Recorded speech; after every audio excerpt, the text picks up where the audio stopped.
Module M1107 Initiation à la mesure du signal. Réglage de l'oscilloscope à FFT RTB 2002 pour visualiser la FFT d'un signal aléatoire. Le module d'initiation à la mesure du signal a pour objectif de faire de l'analyse spectrale sur les signaux, et particulièrement les signaux que nous étudierons dans les systèmes de communication numérique. Nous aurons des études sur les signaux sur les systèmes filaires, par exemple l'ADSL, le VDSL ou les interfaces Ethernet, mais aussi les signaux utilisés lors des transmissions hertziennes, par exemple dans les systèmes de la TNT, du Wi-Fi ou en téléphonie mobile comme la 2G, la 3G et la 4G. Cette première vidéo vous explique comment régler un oscilloscope à FFT RTB 2002 de Rode et Schwartz pour faire de l'analyse spectrale sur les signaux filaires.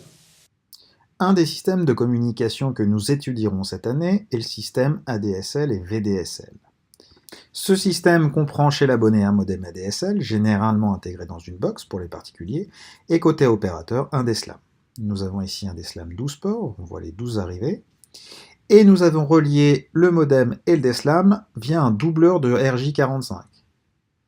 Ce doubleur nous permet de récupérer le signal ADSL et de l'envoyer sur l'oscilloscope. On voit ici le signal ADSL et sa transformée de Fourier. Comment régler l'oscilloscope pour afficher correctement la FFT du signal? Alors on a ici affiché le signal ADSL et on peut appuyer sur le bouton FFT pour obtenir la FFT du signal. La FFT est en vert car elle est prise sur la voie C2 qui est naturellement en vert. On va régler la FFT pour être sur la voie C1, bouton menu, et on change la voie sur laquelle on veut la FFT, on prend la voie C1. On est ici en volt efficace, c'est pour ça que sur la FFT, on n'affiche pas une grande dynamique de signal, on a juste sur le bord gauche un peu de spectre. On va passer en dBm et on voit apparaître ici la FFT du signal ADSL. Pour régler correctement la FFT d'un signal, on doit tout d'abord régler le calibre horizontal en secondes par carreau pour l'affichage de notre signal. Modifier ce calibre permet de changer la fréquence d'échantillonnage de l'oscilloscope et la résolution en fréquence RBW. La fréquence d'échantillonnage de l'oscilloscope FE doit être supérieure à 2 Fmax la fréquence du signal, et la résolution en fréquence doit être très inférieure à la fréquence max du signal. Le signal ADSL2+ a une fréquence maximale de 2,2 MHz. On pourra prendre par exemple une fréquence d'échantillonnage de 10 mégaéchantillons par seconde et une résolution de 320 Hz. Maintenant, je peux passer au réglage de ma FFT en commençant par régler le span, qui est la largeur de bande. Je peux prendre ici, par exemple, une largeur de bande de 3,5 MHz, qui est un peu supérieure à 2,2 MHz, la fréquence max du signal. Je recentre ensuite mon signal, et je n'ai plus qu'à régler le calibre vertical de ma FFT pour étaler le signal sur la hauteur de l'écran. On voit que la FFT varie au cours du temps, mais si le signal présente certaines propriétés statistiques qui sont la stationnarité et l'ergodicité, alors la valeur moyenne des FFT, average, va tendre vers une valeur finale. C'est ce qu'on fait ici, et on voit qu'effectivement, la valeur moyenne des FFT tend vers une valeur finale. Je me placerai donc toujours en mode average pour la FFT dans le cadre des communications numériques, parce qu'en général, ces signaux sont stationnaires et ergodiques. Je peux ensuite vérifier les caractéristiques spectrales de mon signal, à savoir les largeurs de bande et les puissances dans chaque bande. Pour cela, je peux utiliser les traits horizontaux et verticaux de la grille, mais aussi les curseurs. Je vérifie bien que la fin de ma bande montante se situe aux alentours des 138 kHz. Je vais ensuite utiliser les curseurs, un curseur vertical, pour vérifier la fin de la bande descendante. Je déplace mon curseur jusqu'à la fin de la bande descendante. Je le règle précisément jusqu'au 2,2 MHz de la fin de ma bande descendante, que je viens vérifier ici avec mon curseur F1. Je vais ensuite mesurer la puissance dans ma bande descendante. Pour cela, j'augmente le calibre vertical de ma FFT pour améliorer la précision. Je vais rester ici à 3 dBm par carreau, et je vais placer un curseur pour mesurer approximativement la valeur de la FFT. je règle mon curseur, et je vois en bas à gauche curseur L1, je suis à peu près à moins 36 dBm. Alors la FFT n'est pas tout à fait constante, je vois qu'il y a un peu des bosses ici, mais pour mon calcul, je vais considérer qu'elle est constante. Je rappelle que la puissance donnée ici, soit moins 36 dBm, correspond à la puissance sur RBW, soit ici 320 Hz. On a ici une capture d'écran de l'oscilloscope RTB 2002.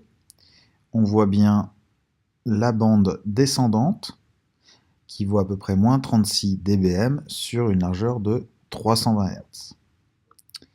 On suppose que cette puissance sur la bande descendante qui est émise du DSLAM vers le modem est à peu près constante.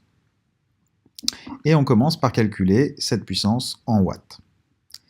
Cette puissance en watts sur la bande des 320 Hz est égale à 10 puissance moins 36 sur 10 divisé par 1000, soit à peu près 0,25 microwatts. Ce qui donne une densité spectrale de puissance sur la bande descendante en watts par hertz de 0,25 10-6 divisé par la largeur de bande 320 Hz, soit à peu près 0,78 nanowatts par hertz.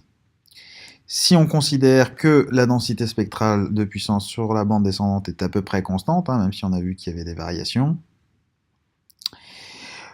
la puissance est égale à l'intégrale de la DSP, donc de 138 à 2204 sur la bande descendante, en supposant que cette DSP est à peu près constante de moins 36 dBm, soit 0,78 nanowatts par hertz, alors on aura une puissance en watts par hertz de 0,18 nanowatts par hertz, soit la largeur de bande de la bande descendante, soit 1,62 milliwatts. L'oscilloscope calcule une puissance dans une résistance arbitraire de 50 ohms. En pratique, l'impédance de la ligne et la résistance d'entrée du modem est à peu près de 100 ohms. On aura donc une puissance 2 fois moins grande qui rentrera dans le modem. On peut donc en déduire la puissance qui va être reçue au niveau du modem en dBm sur la bande descendante. P dBm, c'est donc 10 log 10 de 1,262 milliwatts divisé par 2 pour prendre en compte la résistance de 100 ohms, fois 1000 pour être en milliwatts, ce qui donne à peu près 0,9 dBm. Pour vérifier cette mesure, on peut se connecter au DSLAM, qui a l'adresse IP 192.168.0.1, logging admin mot de passe 1234, et vérifier la puissance reçue au niveau du modem. On voit ici que la ligne a un débit montant de 1,33 mégabits par seconde et 29 mégabits descendant, et en cliquant sur le numéro de ligne, on vient ici vérifier les paramètres de la ligne. On voit que la puissance émise par le DSLAM est de 0,9 dBm, sens descendant, et la puissance émise par le modem est de 12 dBm. Au niveau des puissances reçues, on voit que la puissance reçue par le modem va être à peu près de moins 0,2 dBm et de 10,4 dBm par le DSLAM. On avait trouvé par la mesure sur l'oscilloscope à FFT une puissance reçue au niveau du modem de moins 0,9 dBm, ce qui est cohérent avec ce qu'indique le DSLAM, moins 0,2 dBm, compte tenu de la précision de la mesure. Pour résumer, on retiendra la procédure suivante pour le cas d'un signal aléatoire. 1. On déterminera à l'aide du cours la fréquence maximale Fmax du spectre du signal. Par exemple, pour un signal ADSL2+, la fréquence maximale est de 2,2 MHz. 2. On réglera le calibre horizontal de la voie temporelle pour avoir une résolution en fréquence RBW très inférieure à Fmax, on pourra prendre un facteur 100 ou plus, tout en respectant le théorème de Shannon, Fe supérieur à 2 Fmax. Dans le cadre d'un signal ADSL2+, il faudra donc prendre une fréquence Fe supérieure à 4,4 MHz et une résolution en fréquence inférieure à 2,2 kV. 3. On réglera les paramètres horizontaux et verticaux de la FFT. Le paramètre horizontal consiste à régler le span, qui est la largeur de bande affichée. On prendra une largeur de bande légèrement supérieure à celle de Fmax. Par exemple, pour le signal ADSL2+, avec une fréquence maximale de 2,2 MHz, on pourra prendre 3, 3,5 ou 4 MHz. Enfin, on réglera le calibre vertical pour étaler le spectre du signal sur la hauteur de l'écran. Une fois ces réglages effectués, 4, nous pourrons vérifier les largeurs de bande du signal et éventuellement les puissances dans les différentes bandes.